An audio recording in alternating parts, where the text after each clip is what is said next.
안녕하세요. 안녕하세요. 네, 한 주간 잘 지내셨어요? 잘 지냈습니다. 오늘은 너무너무 덥더라고요. 너무 덥죠? 네, 30도 넘었어요. 6월 달인데 벌써 33도. 33도예요? 네.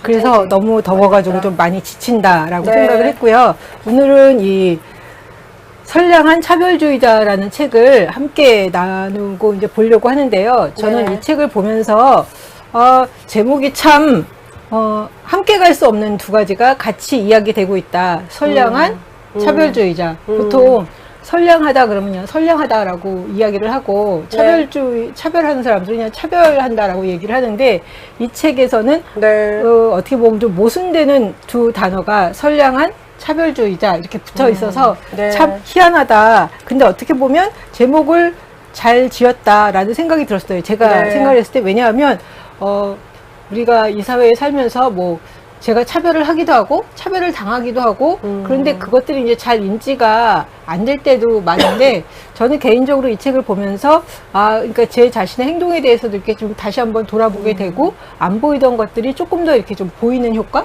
네. 이런 것들이 있었어요. 네. 그러니까 선생님 말씀하시기를 그럼 뭐 인지를 하면 그것 가지고 뭘 할 수 있느냐, 이 책에서 뭐 어떻게 할 수 있다라고 답을 주는 거는 아니지만 네. 그래도 저는 이 책 보면서 조금 더 좀 볼 수 있다 라는 거에 있어서, 그리고 어떤 차별에 대한 민감성을 좀 발견하는 데 있어서는 좀 도움이 됐다라는 생각이 들었고요. 네. 이 책의 저자는 김지혜라는 선생님인데 이분은 네. 강릉 원주대학교에서 그 다문화학과에서 뭐 소수자 인권 차별에 관해서 가르치고 있다고 하시더라고요. 혹시 히든 피겨스라는 영화 보신 적 있으세요? 아니요. 그린북스 안 봤어요. 안 보셨어요? 영화 잘 안 봐요. 네. 아, 그래요? 그래서 저는 우연히 그 히든 피겨스하고 그린북을 봤는데 이게 네. 뭐였냐면, 히든 피겨스는 아마 이게 한 1960년대였을 거예요. 근데 한 1960년대 그때는 보니까 미국에서 흑백 분리가 정확하게 돼 있어서 화장실도 완전히 다르고, 네네네. 그리고 여기 그 히든 피겨스에 나오는 여자 주인공이 흑인 여성이었는데 뭐라 그러죠? 그렇게 사무실도 따로 써요. 그렇겠죠. 예, 근데 나사에서 일을 했어요. 그리고 내용은 들어봤어요. 수학자. 예, 네네. 굉장히 뛰어나요. 네네. 그런데 그럼에도 불구하고 흑인이고 여성이기 때문에 그 어떤 그 굉장히 중요한 일을 할 수가 없게 되고 빨리 들어오라는데 화장실을 갔다 와야 되는데 백인 화장실을 갈 수가 없으니까 30분 정도 떨어져 있는 먼데 화장실 갔다 오고 뭐 이러니까 왜 이렇게 빨리 오라고 하는데 늦게 왔냐 그랬더니 화장실 때문에 그랬다. 그랬더니 그 백인 상사가 처음엔 이해를 못 하는 거예요. 그러다 나중에 그런 것들을 하나씩 인지를 하면서 그 흑백 분리된 그 화장실을 이 표식을 없애버렸어요. 그래서 앞으로는 여기서는 뭐 흑인이든 백인이든 다 동일한 화장실을 쓴다. 이렇게 하면서 이렇게 하나씩 이렇게 바꿔가는 것들을 보면서 예전에 저런 일이 있었구나라는 거를 봤고요. 또 하나 이 그린북이라는 영화는 저도 이제 우연히 봤는데 흑인 남성인데 이때도 아마 한 1950년, 60년 아마 그때였을 거예요. 근데 흑인 남자였는데 아주 뛰어난 피아니스트였어요. 그래서 백인 운전사. 네, 그것도 제가 줄거리 보셨네? 보진 않았어요. 보진 않았고 줄거리만 들었어요. 그래서 저도 처음에 뭔가 하고 이렇게 영화를 보다가 네네. 그랬는데 보니까 운전사는 그 백인인데 이태리 계통이고 이 남자는 흑인이지만 아주 공부도 잘했고 교육도 잘 받은 피아니스트였어요. 근데 남부 지방으로 이렇게 그 연주 여행을 간 거죠. 그러면서 이제 거기서 겪는 어려움들, 차별들, 근데 또 이제 그 백인 운전사와 이 흑인 피아니스트가 함께 서로 이렇게 잘 돕고 협력하는 그런 이야기들을 보면서 이렇겠구나. 우리나라는 사실 보면은 뭐 백의민족 이렇게 얘기를 하잖아요. 네네. 근데 사실은 제가 보기에 우리나라도 다 섞여서 살잖아요. 다 섞여서 사는데 그냥 일반적으로 저희가 봤을 때 그냥 다 까만 머리에 저희 다 비슷한 사람들끼리 있으니까 그냥 단일 민족이라고. 단일 민족. 네네. 근데 선생님은 어떻게 생각하세요? 뭐 온전한 단일 민족은 없지 않을까요? 그러니까. 네, 뭐 우리도 몽골의 침략도 많이 받았고 뭐 그러니까요. 네네. 그런데 이제 그렇게 우리는 좀 약간 좀 단일한 거에 좀 익숙하다 보니까 어떻게 보면 그런 다양성에 대한 존중이 조금 더 좀 덜 되는 것 같아요. 근데 예전에 선생님 그 스웨덴에서 네네. 저기 하신 적 있었죠? 네네네. 공부하신 적 있었죠? 그때 네. 어떠셨어요? 느낌이? 본인의 느낌? 거기 특별한 건 없었어요, 사실 그 나라는. 근데 내가 네. 예를 들면 동양인이고 한국 사람이다. 이거에 대해서 거기서 되게 편안하셨어요? 불편하진 않았어요. 왜냐면 그래요? 거기는 입양인이 많은 동네라서 아, 제가 한국 사람이고 아니고를 잘 모르는데요. 사람들이 그냥 저한테는 그냥 스웨덴 말 하고. 아, 입양인들이 그렇게 많아요? 그럼요. 그 수잔 브링크의 아리랑 거기가 스웨덴이에요. 네. 입양인 되게 많아요. 그래서 동양인의 개념 자체가 모르겠어요. 거기서 이제 쭉 자란 분들은 어떻게 느끼셨는지 모르겠지만 짧게 가 있었으니까 막 1년 살다 왔으니까 사실 저는 잘 못 느끼긴 했죠. 아, 그러셨구나. 네. 저는 지금 이야기를 딱 들으면서 입양인? 그러니까 네, 입양인 되게 많았어요. 전혀 이렇게 네. 예상치 못한 대답이 나왔죠. 네, 맞아요. 그러니까 제가 아마 네. 1989년쯤 됐을 거예요. 그때 네. 제가 혼자 호주에 갔었어요. 네. 딱 갔는데 이렇게 대부분 백인이잖아요. 그리고 이제 뭐 동양인들, 중국인들도 있고 하긴 하지만 내가 이방이구나 하는 생각이 너무나 확 드는 거예요. 뭔가 조금 좀 무례한 일이 발생하거나 좀 어려운 일이 발생하면 내가 동양인이 돼서 그러나 하는 그런 자격지심? 네. 그런 것들이 이렇게 좀 딱 들고, 한국에서는 내가 안 튀잖아요. 나랑 다 비슷비슷하게 네네, 생겼고, 그렇죠. 그러니까. 근데 거기서는 내가 동양이니까 이게 자꾸만 튀는 거예요. 근데 그 튀는 게 좀 뭐라 그러나, 나 너무 괜찮다 이렇게 튀는 게 아니라 그 나름의 어떤 그 좀 불편함이 있었던 것 같아요. 네, 되게 좀 불편함이 있어서 야 이게 진짜 쉽지 않구나 그런 생각을 했던 것 같고 그런 식으로 해가지고 내가 이 사람들과 이렇게 내가 동일하게 이렇게 한 집단으로 이렇게 여겨지지 않고 그리고 내가 좀 다르게 느껴지는 거가 되게 불편한 거. 이거 어떡하지? 막 그런 생각을 좀 많이 했던 것 같아요. 네. 네. 근데 오히려 동남아시아나 이렇게 아시아 지역 가면은 네. 좀 많이 편안했어. 그리고 내가 한국 사람인지 어떤 사람인지 잘 모르는 경우도 많잖아요. 네네, 뭐 그렇죠. 일본이나 중국 이렇게 아시아 네, 쪽에 그쵸, 가면 비싸니까. 네. 되게 편안한 거지. 내가 안 튀니까. 음. 내 모습 자체가 튀지 않는다는 게 나한테 이렇게 좀 안정감? 편안함을 줬던 그런 기억이 있어요. 예. 그래서 일부 이 책에서 보면은 일부가 그 어떻게 차별을 보지 못하는 선량한 차별주의자가 만들어지는지 생각해 본다. 아마 대부분 내가 차별주의자야. 나는 그렇게 뭐 차별한 적이 없는데, 그리고 나는 뭐 차별당한 적도 없는 것 같은데, 아마 이제 이렇게 많이 생각을 하는 것 같아요. 네. 그리고 사실 이렇게 뭐라 그러지? 자기 머리가 이렇게 천장에 닿는다? 네네. 그러기 전까지는 자기가 그렇게 막 이게 나한테 부당하다? 힘들다? 이런 생각도 잘 못 느끼는 것 같은데, 그래서 이 제목을 어떻게 차별을 보지 못하는 선량한 차별주의자가 만들어지는가에 대해서 본다라고 하면서 1장의 제목이 이렇습니다. 서는 곳이 바뀌면 풍경도 달라진다. 이건 어떻게 생각하세요? 서는 곳이 바뀌면 풍경도 달라진다. 뭐 그럴 수도 있겠죠. 네. 네. 어느 곳을 바라보느냐에 따라서 다른데 시각을 어디에 두느냐의 차이 같은데요, 사실. 서는 곳의 차이라기보다 사실 솔직히 말하면 저는 서는 곳의 차이라기보다는 시각의 차이. 시각의 차이. 근데 저희 집에 이렇게 산이 있어요. 네. 근데 제가 이렇게 밑에서 볼 때 보이는 것과 네. 위에 산꼭대기 올라가서 보는 게 보면 다르잖아요. 뭐 그럴 수도 있죠. 네. 그래서 제가 산에 그렇게 올라가서 저희 집 그렇게 약간 높은 산은 아니지만 이렇게 딱 올라가면 저희 동네 밑에 뭐 아파트에서부터 이렇게 막 다 보여요. 그런 걸 딱 보면서 이렇게 속이 뻥 뚫린다? 밑에서는 막 다 막 이렇게 막 아웅다웅 이렇게 하는 것 같은데 위에 올라가면 길들도 보이고 뭐 사람들도 보이고 그렇잖아요. 그래서 저는 아까 선생님 말씀하신 대로 서는 곳이 바뀌면 풍경이 달라진다 이렇게 생각을 했고, 근데 다시 생각해 보면 또 같이 서 있어도 시각이 굉장히 다를 수가 있거든요. 말씀하신 생각해보니까 그런 것 같아요. 산에 올라가면 서는 곳에 따라서 풍경이 달라지고 평지는 상관없죠. 그렇죠. 네, 그러니까 그거 차이가 있네요.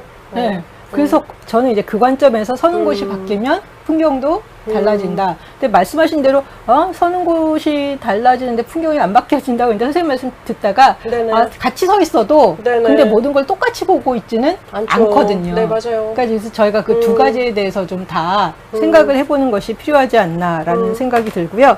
여기서 1장에서 보면 우리에게 익숙한 일상의 특권을 돌아보며 나의 위치로 인해서 불평등이 보이지 않게 되는 착시 현상을 다룬다라고 얘기를 하고 있어요. 그러니까 저도 보니까 예전에는 내가 여잔가? 뭐 이런 거에 대해서 별로 인식이 없었어요. 근데 사실은 뭐 여성이라서 좀 차별받는 부분이 있다 이런 생각을 가지고 있었지만 다른 한편으로는 여성이기 때문에 뭐 배려받는 부분도 있고 그러니까 뭐 이게 좀 사실 다 이렇게 양쪽이 있는 것 같아요. 근데 저는 이제 공부를 하면서 발견했던 게 성도 있고 인종도 있고 계급도 있고 근데 그 중에서 이렇게 쫙 관통을 하는 게 있다라고 얘기를 하는데 보면은 계급에서도 여성 남성이 있고 인종에서도 여성 남성 분리가 있는 거예요.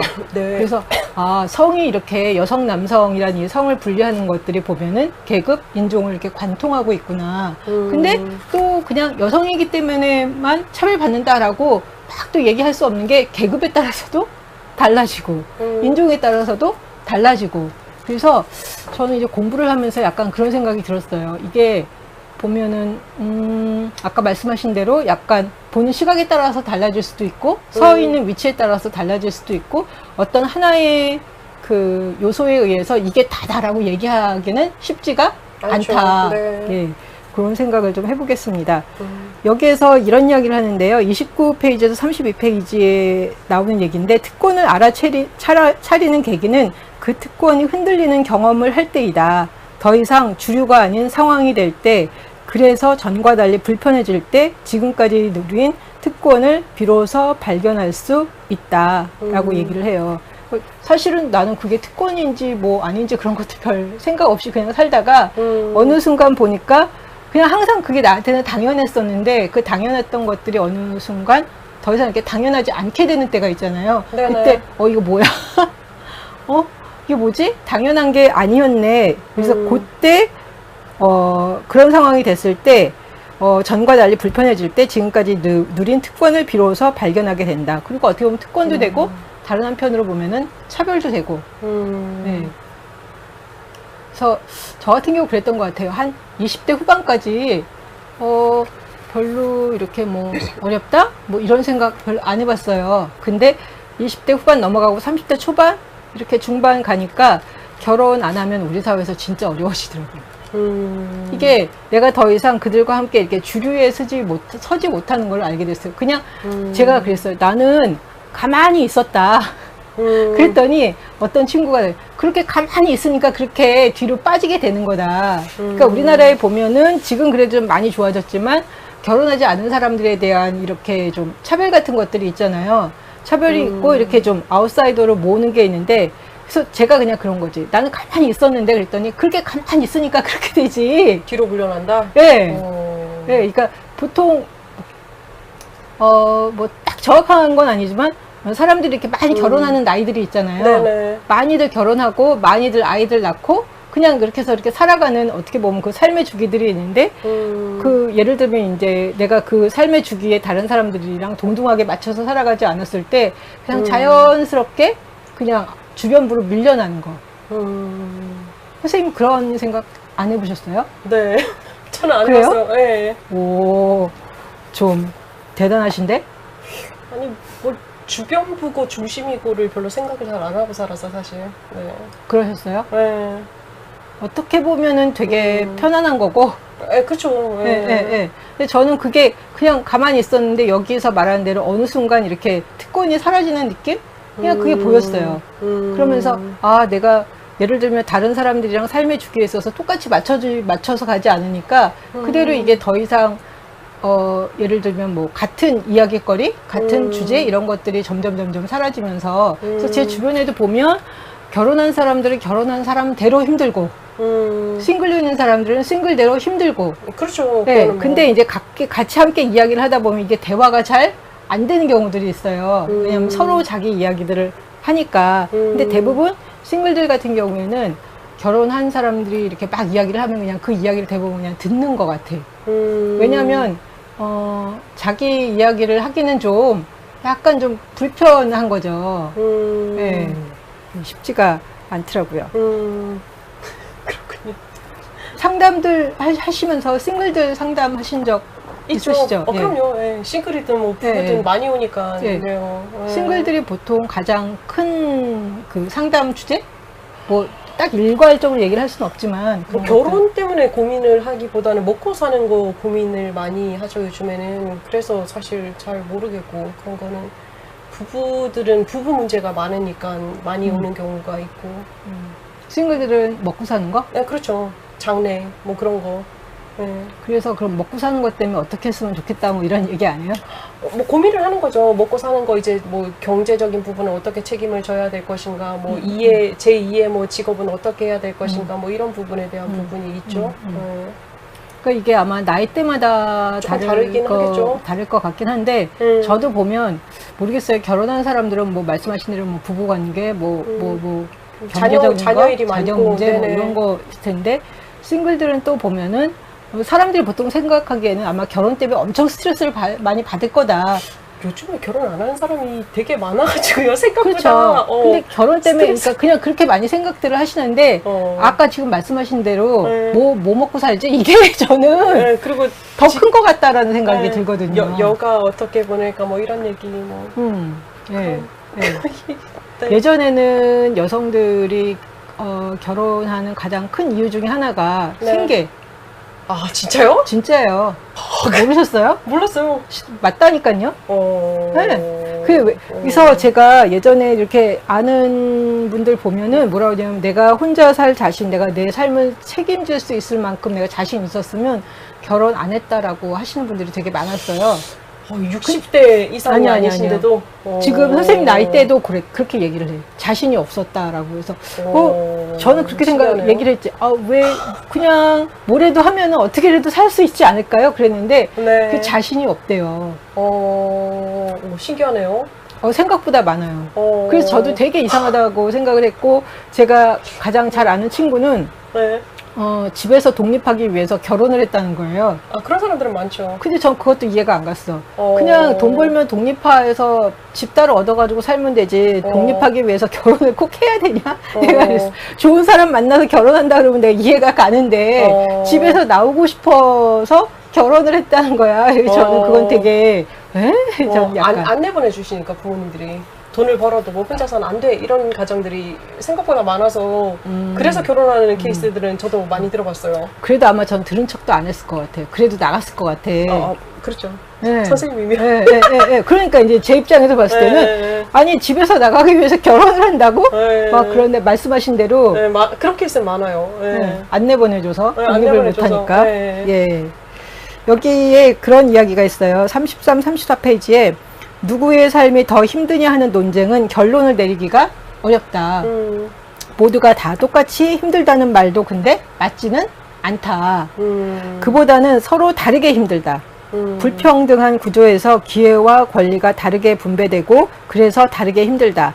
여기서 초점은 서로 다른 종류의 삶을 만드는 이 구조적인 불평등이다.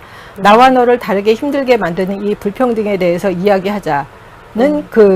이야기하자. 그래서 그걸 가지고 이제 공통 주제로 이어져야 한다. 저는 이걸 보면서 좀 되게 자유함? 편안함?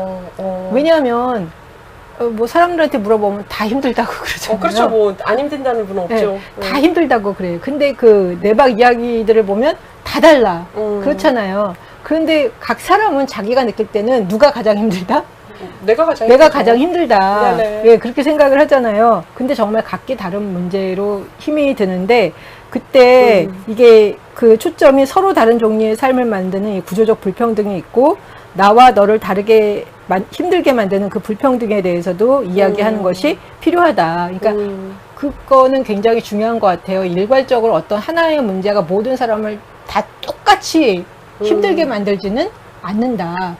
제가 예전에 공부할 때 객관성이 있고, 근데 객관성이라는 게 완전 우리는, 이거는 객관적이야 라고 얘기를 하잖아요. 근데 완전히 중립적인 그런 어떤 객관성이라는 거는 없다. 그래서 약한 객관성과 더 강한 객관성 이렇게 이야기를 하더라고요. 그러니까 이런 부분에 있어서는 다 똑같이 힘들지만 그럼에도 불구하고 진짜 어떤 부분에 있어서는 좀 더 이렇게 힘드신 분들이 있잖아요. 그러니까 그런 부분에 대해서는 우리가 조금 더 좀 마음을 열고 좀 보면서 배려를 하는 부분들이 필요하지 않을까.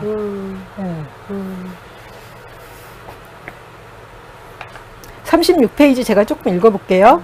대부분의 사람들이 평등이라는 대원칙하에 동의하고 차별을 반대한다. 하지만 상대적으로 특권을 가진 집단은 차별을 덜 인식할 뿐만 아니라 평등 실현 조치에 반대할 이유와 동기를 가지게 된다. 자신이 차별을 한다는 사실을 인정하기 어렵기 때문에 결과적으로 모순적인 태도를 보인다. 예를 들면 국가 권력에 맞서서 민주주의나 인권을 외치나 자신이 가진 특권을 인식하지 못해서 차별적인 태도를 보이는 진보 정치인들, 세상이 기울어져 있음을 생각하지 않고 평등을 찾다 보면 불평등한 해법이 나오기 쉽다. 장애인 버스를 타면 시간이 더 걸리니 돈을 더 많이 내야 하는 것 아니냐. 어떤 학생이 이렇게 네, 봤어요. 네. 그래서 저렇게 생각할 수도 있겠구나. 네, 그러니까 한 번도 그렇게 저는 생각해보지는 않았지만 그러니까요. 네. 그걸 보면서 그럴 수도 저렇게 생각할 수도 있구나. 그러면서 기울어진 세계 위에 서서 공정성을 이야기한다. 이걸 보면서 딱 그냥 그런 생각이 들었어요. 그러니까 그래 나름의 어떤 뭐 차별에 대한 민감성을 갖고 있다라고 생각을 하지만 그것도 내 입장에서 내가 인식하는 만큼만 되는 거지 사실 다 그런 건 아니잖아요. 그렇죠, 맞아요. 네. 네. 그래서 저는 이 책 보면서 그런 생각을 했어요. 그냥 이렇게 쭉 보면서 내가 전혀 인식하지 못했던 부분들 그냥 어떻게 보면 인식하지 못했기 때문에 너무나 당연히 여기고 그냥 이렇게 그게 왜 잘못돼서 이런 식으로 이야기했던 것들에 대해서 다시 한번 좀 생각을 좀 돌이킨다? 네, 저는 약간. 혹시 선생님은 뭐 이 부분 이런 거에 대해서 좀 생각해 보신 게 있으세요? 저는 약간 이제 그 동의하지 않는 부분이 그거였던 거예요. 그러니까 뭐 사회의 불평등, 불구조 때문에 모든 사람이 힘들지만 같은 관점에서 보지는 말아야 된다라는 얘기가 있었잖아요. 뉘앙스가. 근데 저는 이제 상담하는 사람으로서는 모든 사람은 각자의 문제가 가장 크다라고 바라보는 사람이라 사실은 그게 좀 다른 관점이구나 정도. 다른 관점이죠. 네. 상담할 때는 좀 선생님 하시는 말씀이 맞는 것 같아요. 그리고 네, 이제 그럼요. 그리고 각 개인이 느낄 때는 자기 문제가 가장 크게 느껴지는 게 맞는 것 같아요. 그렇죠. 네. 그렇죠. 네. 그래서 근데- 다르게 좀 보시는구나. 그냥. 네. 근데 예를 들면 뭐 선생님도 상담을 되게 많은 사람들을 하시잖아요. 네네. 근데 그 중에도 보면은 더 힘든 사람 있지 않으세요? 그 사람 입장에서는 그 사람이 가장 힘들지만. 그렇지는 않아요, 사실. 그래요? 네, 저는 좀 그냥 똑같아요. 문제는 어쨌든 그냥 이제 그게 얼마만큼 사실은 그게 그건 거죠. 얼마만큼 인지가 되느냐에 따라서 힘들고 안 힘들고가 구별이 되는 거지. 상황적인 문제에 따라서 힘들고 안 힘들고가 구별되는 게 아니에요. 그러니까 내가 얼마만큼 여기서 이제 상황을 봤을 때 아픈 건지 아닌지를 알아차리는 만큼 힘든 거예요. 본인이. 그렇죠. 그래서 이제 그게 제가 봤을 때 뭐 저 사람 더 힘들겠어, 이 사람 좀 덜 힘들겠어 그런 개념 자체가 별로 없는 거죠. 무슨 말인지 알겠네요. 네. 네, 네. 그래서 약간 좀 그래 네, 다르게 네, 보시는구나. 네. 근데 상담학적으로는 지금 선생님 하신 말씀이 맞는 것 같아요. 네네. 근데 뭐 그럼 저 사람이 가장 힘들겠네 이렇게 뭐 딱 집어서 얘기를 할 수는 없지만, 없죠. 네네. 없지만 더 도와줘야 될 것 같다 하는 그런 사람도 없을까요? 글쎄 저는 그런 건 또 굳이 생각을 안 해봤네요. 더 도와줘야 된다라고 생각을 하지는 않죠. 네. 그 관점으로 보시면은 선생님 말씀에 동의가 돼요. 근데 네. 저는 그냥 그런 생각을 해봤지. 뭐 배고픈 사람, 아픈 사람, 다친 사람 이렇게 다 이렇게 다양한 종류의 이렇게 고통이나 아픔이 있을 때 선택하기는 쉽지 않을 것 같아요. 저 사람을 가장 먼저 뭐 도와줘야 되겠다. 그것도 사실 객관적인 틀이 아니라 주관적인 틀이잖아요. 그렇죠. 그러니까. 그렇죠. 그래서 사실 일반화 시키기가 쉽지 않다. 이 책을 보면서 느낀 점인 거죠. 근데 선택을 해야 되면은 선택을 할 수밖에 없는 상황에 놓이면 어떻게 선택을 해야 되잖아요. 안 해도 되죠. 선택을 안 하겠다라는 선택을 내가 하면 되는 거니까. 근데 예를 들면 요즘에 그 코로나 사태 때문에 외국에 보니까 막 이 산소 이 호흡기? 이게 네. 굉장히 부족해가지고 네. 누구한테 산소 호흡기를 줘야 될 것인가를 뭐 원치 않지만 할 수밖에 없는 그 상황. 이런 걸 보니까 진짜 어렵겠다라는 생각은 저는 들더라고요. 네. 네. 네. 저는 사실 그걸 왜 선택해야 되지? 그럼 그 어떡해? 당사자가 아닌데 저는 그 생각이 있거든요. 그러니까 이거는 관점의 차이인 거죠. 근데 의사 입장에서 살려야 되니까. 그러니까요. 그것도 주관적인 개념이잖아요. 그래서 저는 불편한 부분인 거예요. 근데 그러면 아무한테도 안 줄 수도 없잖아요. 아니죠. 이제 그거는 이제 다른 방법을 찾아봐야 되겠죠. 선택의 문제라고 표현하기보다 저라면. 그럼 예를 들면 뭐 다른 방법을 생각을 해볼 것 같아요. 뭐 그냥 이런 방법 할수 뚜렷하게 생각해보진 않았는데 네. 그냥 선택을 한다라는 것 자체가 무슨 권리로라는 생각이 저는 딱 사실은 무슨- 먼저 들거든요. 무슨 권리가 아니라 일단 지금 다 같이 위험에 처했는데 어떻게 좀 살리기는 해야 되겠고 그러니까 원하는 선택이 아니라 원치 않아도 어쩔 수 없으니까. 근데 뭐 그건 이제 관점의 차이니까요. 선생님하고 네. 저의 관점의 차이니까. 네. 네. 그래서 저는 그 TV에서 그 이야기를 보면서 와 저거 진짜 힘들겠다. 어떻게 해도 저거는 쉽지 않겠다. 어떻게 해도. 그렇겠죠. 예. 2장에서 이런 이야기를 하고 있습니다. 우리는 한 곳에만 서 있는 게 아니다. 예. 그러니까 저는 어렸을 때는 한 곳에만 서 있다라고 생각을 했던 것 같아요. 그러니까 제 정체성도 딱 이렇게 하나라고 생각을 했던 것 같아요. 그러니까 항상 모습이 똑같아야 된다고 이렇게 생각을 한 거죠. 근데 실제 보면 안 그렇잖아요. 제가 만나는 사람에 따라서도 뭐 말하는 것도 달라지고 그럼요, 행동도 그럼요. 달라지고 네. 뭐 이러니까 제가 어렸을 때는 되게 스트레스를 받았어요. 왜냐면 아니 똑같이 이렇게 좀 일관성 있게 행동해야 되는 거 아니야? 근데 왜 이렇게 계속 달라지고 뭐 이렇게 왔다 갔다 하지? 그런데 조금 더 좀 나이가 들고 이렇게 보니까 아, 사람이 이렇게 한 곳에만 서 있는 게 아니구나. 그러니까 뭐 저 같은 경우도 딸이기도 그쵸, 하지만 그쵸. 예. 뭐 선생이기도 하고 맞아요. 뭐 여기 예. 가서 그러니까 그 역할들이 다 다 다르죠. 다르잖아요. 그 네. 역할에 따라서 이렇게 제가 이렇게 사람들을 대하고 하잖아요. 역할에 네네. 따라서 사람들을 대하는 게 무조건 잘하는 건 아니지만 또 그럼에도 불구하고 거기에 맞게끔 이렇게 우리가 되죠. 살아가잖아요. 그럼요. 네, 나 때문에 또 시험 드는 사람이 있으면 안 되니까 그럼요. 또 그것 때문에 이제 또 챙기고 막 이러는데 그걸 보면서 사실은 오늘 제가 이제 무슨 글을 쓰다가 그런 이야기를 했어요. 우리는 내가 이렇게 딱 어떤 정체성이 하나 이렇게 한 곳에 머문다라고 생각을 하지만 사실 나라는 존재가 이렇게 딱 이렇게 정해진 게 아니다. 없죠. 그렇죠. 예. 예. 선생님 맞아요. 그거 언제 아신 거예요? 이렇게 나라는 존재가 딱 정해진 게 아니다. 그냥 어렸을 때부터 알고 있어요. 진짜? 네, 일관성이 없으니까. 저는 근데 일관성이 없는 것 때문에 스트레스를 받았다니까. 그러니까요. 근데 그거를 스트레스 받는 거하고 상관없이 네. 일관성이 없는 게 나구나라는 거를 발견한 순간 네. 하나가 아니구나라는 걸 깨달았죠. 인생이 많이 편안해지셨겠네.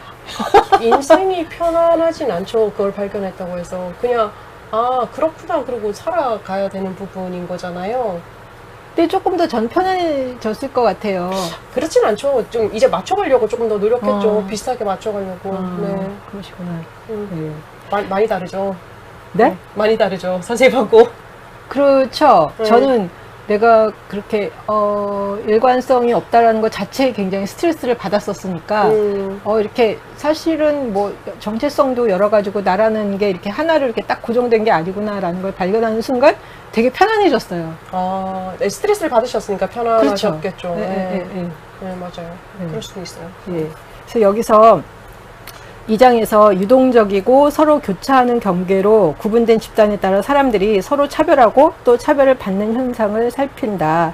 그래서 53페이지에 우리가 그들을 가르는 경계는 국적뿐만 아니라 성별, 장애, 나이, 종교, 가족 상황, 학력, 지역, 성적 지향, 성별 정체성 등 수많은 분류 기준과 범주에 따라서 다층적으로 존재한다. 한 개인은 동시에 여러 차원의 집단에 속하게 된다. 그래서 상황에 따라서 차별을 받는 집단에 속하기도 하지만 반대로 특권을 누리는 집단에 속하기도 한다.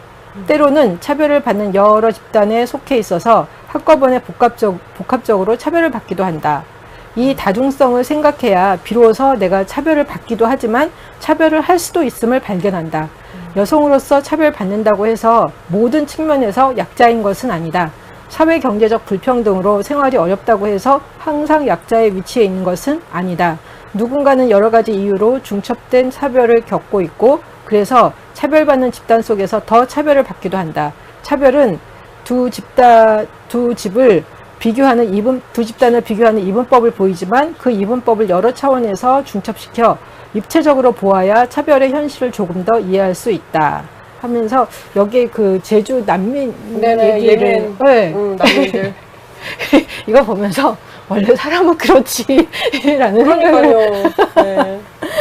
여성들이 뭐 처음에는 이렇게 제주도에 난민을 들어왔을 때 뭐 오라는 사람도 있고 오지 말라는 사람도 있고 원래 다 그런 것 같아요. 네네, 그러다가 보면은 보통 약자가 약자 편을 든다 그 이야기를 많이 하거든요. 그래서 저도 그렇게 생각을 했는데 사실 보면 약자가 항상 약자 편을 드는 거는 또 아니야. 네.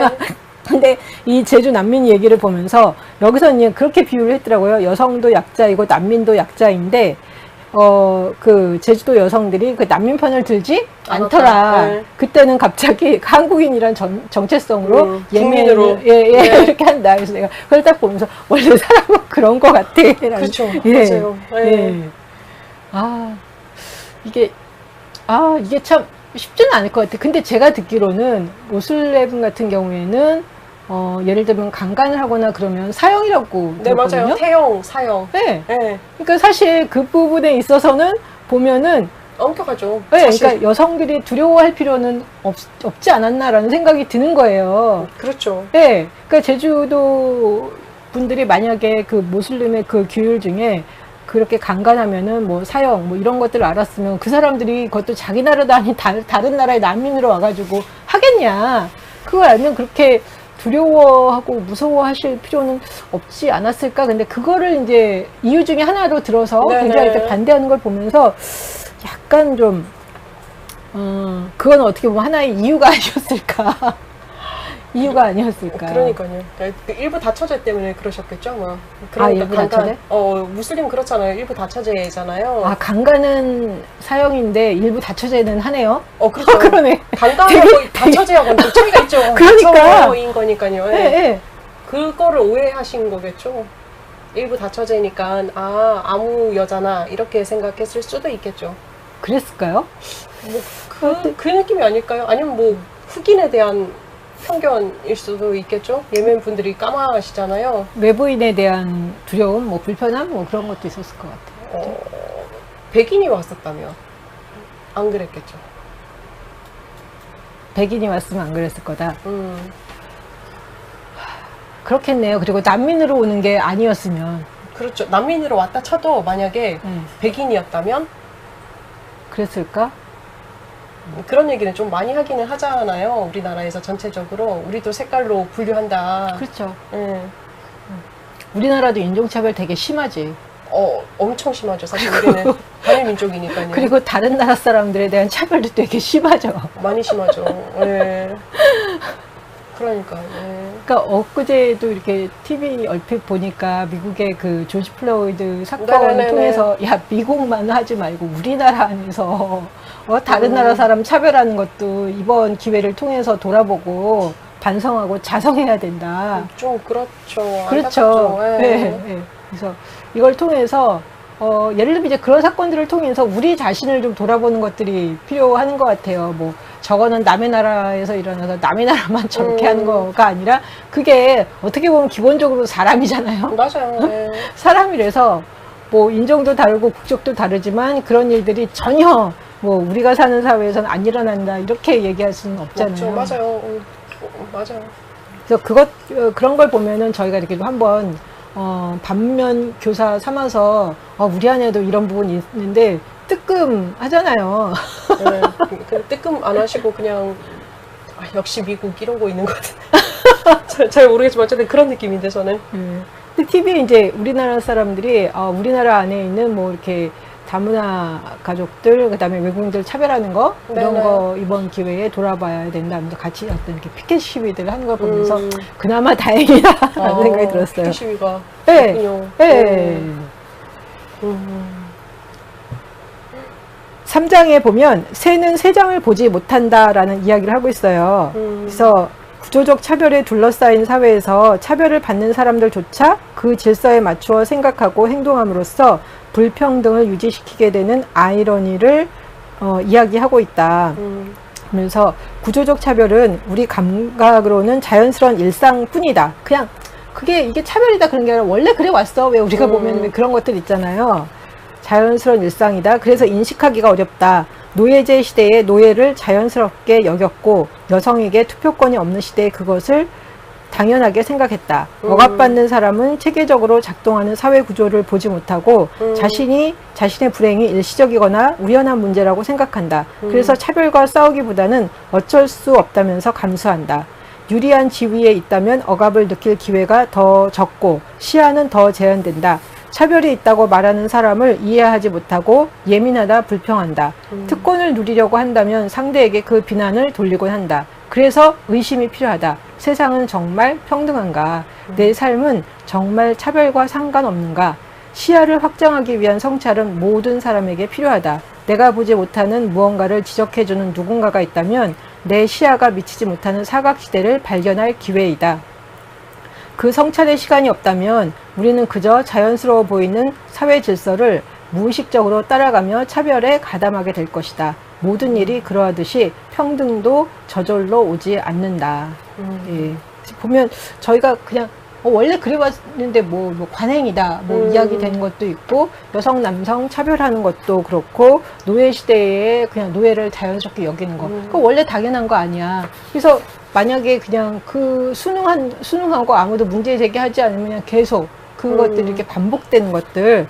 그래서 그런 거에 대한 우리가 의심이 필요하다. 의심. 네, 근데 저는 그런 생각을 했어요. 근데 이 말은 맞긴 한데 어디까지 할 수 있을까? 어디까지 할 수 있을까? 그때 각자 자기가 사는 삶의 위치에서 자기 눈에 보이는 것들 그리고 결국 보면 본 사람들이 움직인다라는 생각은 들거든요. 네네. 예. 맞아요. 네. 못 본 사람들은 못 움직이잖아요. 네네. 네, 쉽지가 않아서. 네. 2부에 그러면 이 차별은 어떻게 지워지는가? 1부에서 어떻게 차별을 보지 못하는 선량한 차별주의자가 만들어졌는가? 라고 이야기를 했다면 2부에는 그러면 그 차별이 어떻게 지워졌는가? 라고 이야기를 하고 있어요.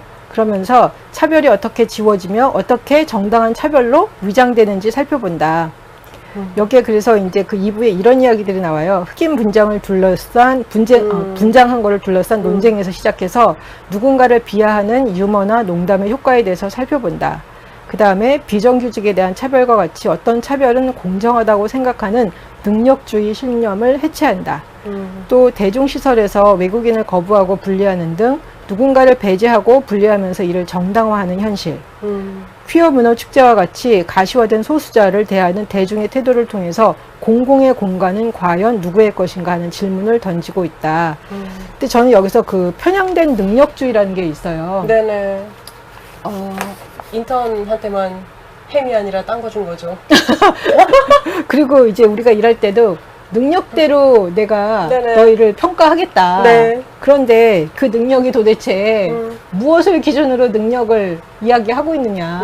그래서 예를 들면 뭐 능력주의를 이야기하는 사람은 굉장히 나는 객관적이다. 객관적으로 이제 능력으로 평가를 하겠다라고 이야기를 하지만 그게 정말 객관적으로 능력을 평가하고 있는 것인가. 청각장애 그 회사 지원자에 대해서 얘기하면서 그 표현을 하고 있잖아요. 네. 청각장애인데 영어 토익 점수 내라고. 예, 그죠? 예, 예. 근데 듣기 평가 어떻게 예, 하냐. 예. 그러니까 뭐라 그러죠? 그냥 모든 사람들이 다 똑같은 그냥 평평한 바닥에 서 있다라고 생각을 하고 그래서 내가 똑같이 이렇게 하겠다라고 얘기를 하는데 그걸 갖다 너무 이렇게 굳게 믿는 사람들 있잖아요. 네네. 예, 그리고 제가 아는 어떤 사람은 그런 이야기를 했어요. 자기는 되게 합리적이래. 아, 그렇겠죠. 예. 내가 정말 그 얘기를 하면서 말도 안 되는 소리를 해대는데 너무 어이가 없는 거예요. 자기가 그 사람이 자기가 합리적이라는 얘기만 안 했어도 저렇게 말도 안 되는 얘기를 해. 그냥 그러고 말았을 텐데 자기가 합리적이라고 그러면서 말도 안 되는 소리를 하니까 저게 지금 합리적이냐. 그런데 이제 여기서도 자기는 능력주의로 평가를 한다. 이런 사람이 훨씬 더 사람들을 차별한다 그러잖아요. 네. 왜냐하면 자기는 굳건하게 믿거든. 자기는 능력에 따라서 아주 공정하게 평가를 한다. 그 생각이 강하니까 자기가 자기를 너무 믿고 있으니까 자기가 불공정하거나 이렇게 뭐 사람들을 따르게 뭐 차별하거나 이런 생각을 못 해봤다는 거지. 네. 네, 그래서 거기에 보면은 오히려 그래서 자기 이렇게 완전한 그런 뭐 능력주의를 표방하지 않는 사람들이 오히려 다른 사람들을 배려하고 살핀다. 그거 얘기를 들으면서 전 예전에 그 만났던 친구 생각이 났어요. 자기가 그렇게 합리적이라고 생각하지 않으면 그렇게 엄한 소리는 하지 않을 텐데 그러니까 너무 믿더라고. 자기는 아주 객관적이고 합리적으로 팩트만 얘기를 한대요. 그래서 제가 할 말이 없다. 할 말이 없었어요. 선생님 뭐 그런 사람 만나본 적 없어요? 네. 그렇게 딱 표방한 사람은 별로 없었는데요, 제 주변에는. 그냥 자기가, 난 나름 객관적이야 정도까지. 그러니까 그 정도면 저도 네, 이해를. 그 정도면 뭐, 저도 나름 객관적이니까. 그냥, 예, 그러는데, 네. 막 너무나 자신있게 자기는 합리적이고 합리적이다? 객관적이라는 거예요. 그렇게 얘기하는 사람 앞에서는 제가 더 이상 얘기를 할 수가 없더라고요. 네. 제 주변에 약간 저하고 비슷하게 좀 흐리흐리한 친구들이 많아서 단언을 하는 사람이 생각보다 없어요, 저는. 제가 보기에 이렇게 단언하는 사람은 약간 무식한 사람인 것 같아요. 아니죠. 무식하다기보다 자기 생각이 확실한 거지. 그러니까, 그리고 제가 무식하다는 거는 자기를 모른다는 거지. 뭐 그럴 수도 있고, 아닐 수도 있고. 그리고 내가 너무 기가 막혀가지고 너무 확신에 차서 그렇게 얘기를 하니까 내가 무슨 소리를 한다고 그게 그 사람한테 들어가겠냐. 그렇죠. 안 들어가시죠. 네, 그냥 어이가 없어서 그냥 이야기를 그만뒀거든요. 근데 이거랑 똑같은 것 같아요. 모든 걸 내가 능력으로 평가를 하겠다. 그랬을 때도 뭐 기본적으로는 이렇게 가겠지만 항상 어떤 기울기도 있고 그다음에 어떤 이렇게 공백, 여백들이 있고 이렇게 빈틈이 있을 수 있다라는 걸 우리가 생각을 하면 조금 더 좀 뭐라 그러죠? 여유를 좀 갖고 사람들을 대할 수 있지 않을까. 선생님은 예를 들면 막 누가 이렇게 실수를 했어요. 네. 그러면 보통 어떻게 반응하세요? 실수했구나. 뭐가 잘못 전달됐나? 혼내진 않으세요? 그럼요. 나오면 어떻게 혼내요? 그냥 이렇게 대충 이렇게 넘어가세요? 대충 넘어가진 않죠. 대충 넘어가진 않고, 내가 잘못 전달됐나라는 정도. 그리고 그 사람이 그냥, 죄송해요 하면 끝. 뭐 다음에 잘하면 되지. 근데 죄송해요라고 얘기 안 하면? 죄송해요라고 얘기를 안 하면 혼내지는 않지만, 그냥, 그러면 저 사람한테는 자세한 일은 더 이상 같이 못하겠구나라는 느낌이 있는 거죠. 근데 저는 예전에 그런 생각을 했던 것 같아요. 그러니까, 뭐 이거 잘못했다 그랬을 때, 죄송합니다라고 얘기를 했을 때, 그거 하나로 정말 이렇게 깔끔하게 끝내줄 수 있을까? 감정이 완전히 사라지지는 않지만, 훈련이라고 저는 생각을 하거든요. 왜냐면 이제, 사과하는 거를 많이 어려워하잖아요. 한국 사람들은 미안합니다, 잘못했습니다 라는 얘기를 잘 못한단 말이에요. 제가 만나본 많은 한국 분들이. 그래서 이제 상대방의 화를 자꾸 돋구는 걸 제가 보고 그 소리를 안 해서 그렇죠. 그 소리 하면 그걸로 끝날 수 있었는데. 그렇죠. 뭐 물론 이제 완전히 끝나진 않겠지만 그래도 이제 제 생각은 이제 제가 일관성을 맞춰가야 된다라고 얘기하는 것 자체는 보면 역지사지잖아요. 어떤 사람이 나한테 실수를 했는데 죄송해요 안 하고 그냥 얼머부리고 넘어가는 거예요. 이제 저는 이제 막 성질을 내는 스타일은 아니니까. 근데 그래도 기분은 나쁜 거죠. 그래 내가 근데 실수를 했을 때 타인에게 하면 저 사람도 기분 나쁘겠구나 라는 게 들어가면 죄송하다고 해야 되는 거잖아요. 그렇게 넘어가는 거죠. 어떻게 보면 그냥 자기가 뭔가를 잘못했을 때 그리고 내가 꼭 잘못하지 않았어도 좀 상황이 어려울 때가 있잖아요. 네네, 그랬을 그렇죠. 때 뭐 죄송합니다라고 하면 어떤 때는 생각보다 훨씬 일이 더 깔끔하게 맞아요. 빨리 정리될 수가 끝나는 것 있어요. 같아요. 맞아요. 네. 도저히 모르겠다 그러면 가서 혹시 제가 실수한 게 있냐고 그럼 가르쳐 달라고 얘기하기도 하죠. 뭐 관계에서 약간 불편해진다거나 그러면 그런 걸 물어보기도 하고 그러죠. 근데 어떻게 보면 그 지금 선생님 말씀하신 대로 한국 사람들이 뭐 하여튼간 뭐 사람들이 이렇게 뭐 미안합니다, 뭐 죄송하다라는 얘기를 잘 못하는데 그 얘기 하나만으로 많은 문제가 그냥 그대로 해결될 수 있다. 네. 예. 감정은 남아있어요, 그래도 이제 받아들여주는 것도 훈련이잖아요. 그렇죠. 네, 우리가 머리로만 알지 말고 마음으로도 네. 알아야 되는 거니까. 네, 제가 한번 뭐 누구랑 이렇게 무슨 일이 있었는데 제가 잘못했어요. 네네. 근데 막 뭐라 그러시더라고요. 네. 근데 제가 정말 죄송합니다. 잘못했습니다. 제가 그냥 딱 그렇게 얘기를 했어요. 진짜 그냥 잘못했으니까. 네네. 근데 그걸로 일이 그냥 정리가 되셨어요? 네. 그래서 되게 좋은 경험이신데요? 그래가지고 이것 가지고 모르겠어요. 근데 이제 그분은 이렇게 마음에 많이 그냥 가라앉고 그냥 그걸로 더 이상 이렇게 하시지 않는 것 같더라고요. 근데 저는 그 뒤에도 이렇게 미안함이 많이 남아 있었죠. 내가 조금 더 좀 잘할 걸 막 이런 거는 있었는데 그냥 제가 정말 죄송합니다라고 말씀을 드렸는데 그걸로 이렇게 문제가 일단락 되는 걸 보면서 생각보다 빨리 일이 잘 정리가 되네 라는 생각을 했었어요. 맞아요. 저도 어렸을 때 저희 엄마한테 배운 부분이거든요. 잘못했을 때 잘못했다고 시인하는 게 가장 짧게 끝난다. 가장 짧게 끝난다? 그렇죠. 그러니까 그걸 엄마 통해서 배우고 나서 하는데 사실은 뭐 그렇게 빨리 정리되는 경우도 있지만 안 되는 경우도 되게 많기는 해요. 근데 그거는 어쩔 수 있는 방법이 없으니까. 네. 그래서 근데 대신 이제 제가 할 수 있는 영역은 뭐냐? 그러면 타인이 나에게 실수를 했을 때 나한테 미안합니다라고 했을 때는 쿨하게 인정해 주는 거죠. 받아줘야 되는 거죠. 내 마음에 아직 불편함이 남아 있어도 그래도 저 사람이 자기 실수를 아니까 잘못했다라고 하는구나. 그럼 난 받아줘야 되겠다 정도는 되는 거죠. 겸손한 마음만 있으면 죄송합니다. 잘못했습니다. 이 말은 좀 나오는 것 같아요. 그렇죠. 네, 맞아요. 좋습니다.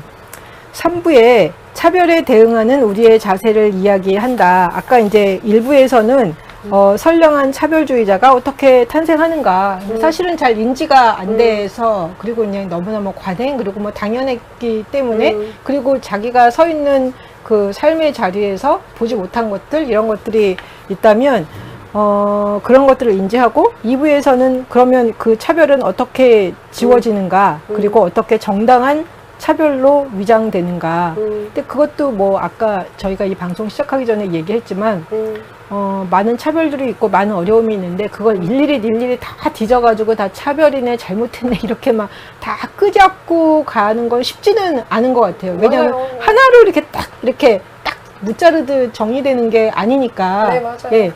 그렇지만 저는 그냥 이 책은 보면서 그런 생각을 했어요. 내가 평소에 그래도 잘 캐치 못하고 그렇게까지는 생각하지 않았는데 라는 것들을 다시 한번 볼 수 있게 하는 계기는 된다라고 생각을 했고요.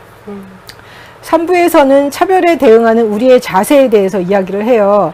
여기에서 이런 이야기를 합니다. 차별에 도전하는 노력들이 기존 사회 질서에 대한 위협으로 느껴지는 긴장을 다룬다. 평등은 변화의 두려움을 딛고 올라온다. 네. 사실 이제 평등에 대해서 이야기를 하려면 두려워도 그거에 대해서 이의 제기를 해야지만 사실 이제 고민하게 되고 생각하고 이제 문제 해결에 나서게 되니까 사람들이 세상이 이미 정의롭다고 믿고 싶어 하지만 평등은 언제나 부당한 법과 체계에 항거하는 사람들을 통해서 진보해 왔다. 그런 것 같아요. 예전에 우리가 뭐 1900년대 초기에 태어났으면 우리도 투표권 없었잖아요. 그럼요. 네, 맞아요. 노예 해방 운동이 없었으면 여전히 네, 노예들 맞아요. 계속 네. 이제 고통스럽게 살았을 거잖아요.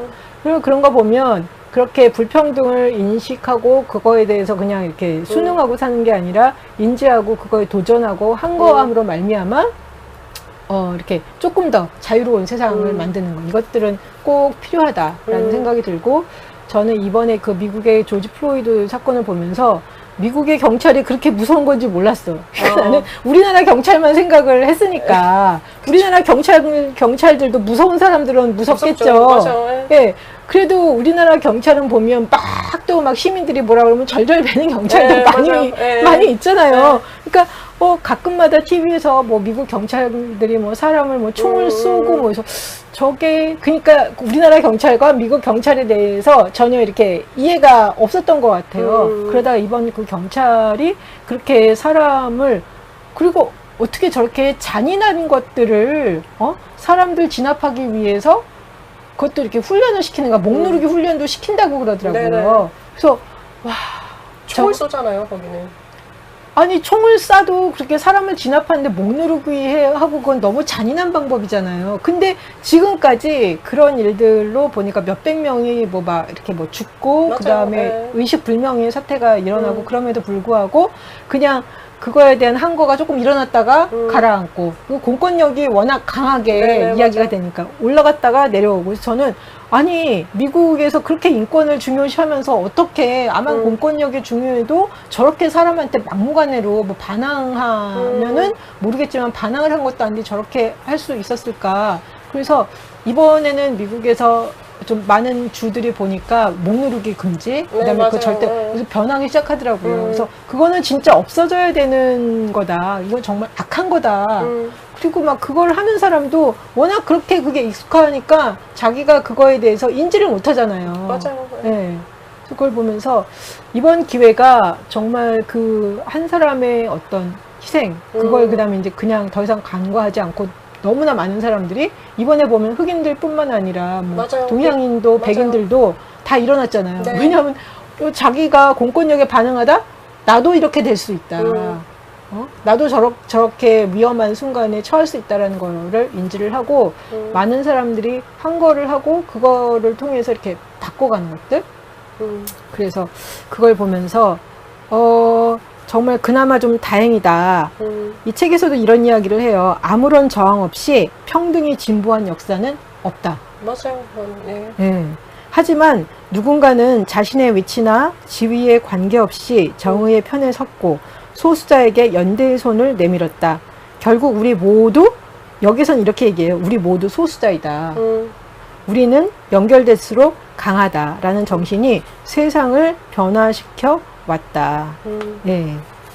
내가 소수자고 나도 약자다. 어떤 부분에선 다 약자인 네네, 거잖아요. 맞아요. 네. 그러니까 그걸 인지하면 다른 사람에 대해서도 좀 조금 더 어떤 이렇게 좀 민감한 감수성을 갖고 배려하면서 볼 수 있지 않을까라는 생각이 듭니다. 또 이런 이야기도 합니다. 저는 이번에 트럼프 대통령이 법과 질서를 확립하기 위해서 우리나라에서 제가 많이 들었던 것 같아요. 법과 질서를 지키기 위해서. 그래 이게 법과 질서를 모든 게 이렇게 딱 정당화되잖아요. 근데 여기서 이런 이야기를 해요. 법이 부당할 수 있다는 의심을 하는 것도 필요하다. 기본적으로는 대체적으로는 법과 질서를 따라야 하는 것이 맞다. 하지만 언제나 그렇다고 말할 수는 없다. 부당한 법과 질서를 지키지 않는 것도 시민의 책무이다. 법이 부당할 수 있다는 사실은 나치의 반유대인 정책, 남아프리카 공화국의 아파르트헤이트, 이게 흑인 차별 네네네. 정책이잖아요.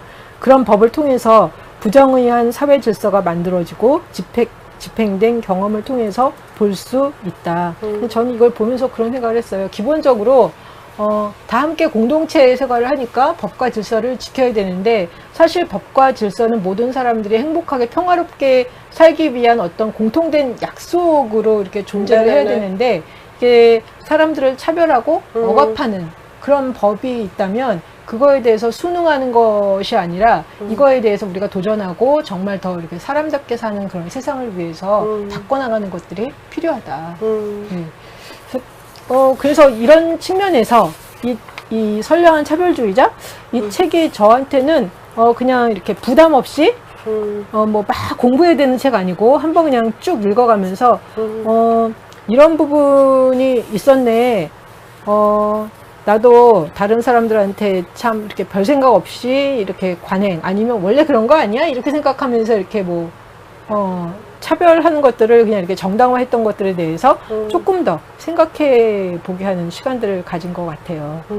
선생님은 그냥 이 책 보시면서 그냥 선생님의 느낌에 대해서 마지막으로 얘기해 주시면 좋을 것 같아요. 네, 그 선량한 차별주의자에 대한 이야기를 하면서 이제 그 얘기를 하잖아요. 그러니까 기업들이 무상으로 베풀어 줘놓고 거기에 대해서 우리가 맞지 않다라고 얘기했을 때 그냥 거기에 만족하고 살아라 라는 식으로 표현을 한다라는 거를 얘기하면서 그게 바로 이제 선량한 차별주의자다라고 이 지인분이 말씀하시는 것 같아요. 제가 볼 때는 이제 근데 그럴 수도 있고 아닐 수도 있다. 그러니까 저는 약간 이제 양가적인 부분에서 보여지는 부분인데 내가 시각을 어디에 두느냐에 따라서 이게 달라질 수 있다라고 생각을 하는 이유는 뭐냐면 그 제가 생각하는 주장은 항상 그 부분은 있는 거예요. 내가 뭐 누구를 도와주거나 봉사를 할 때도 기꺼이 그렇지 않으면 하지 마라 주의라서 그러니까 약간 양가적으로 보이는구나라는 생각을 저는 하게 됐었어요. 그래서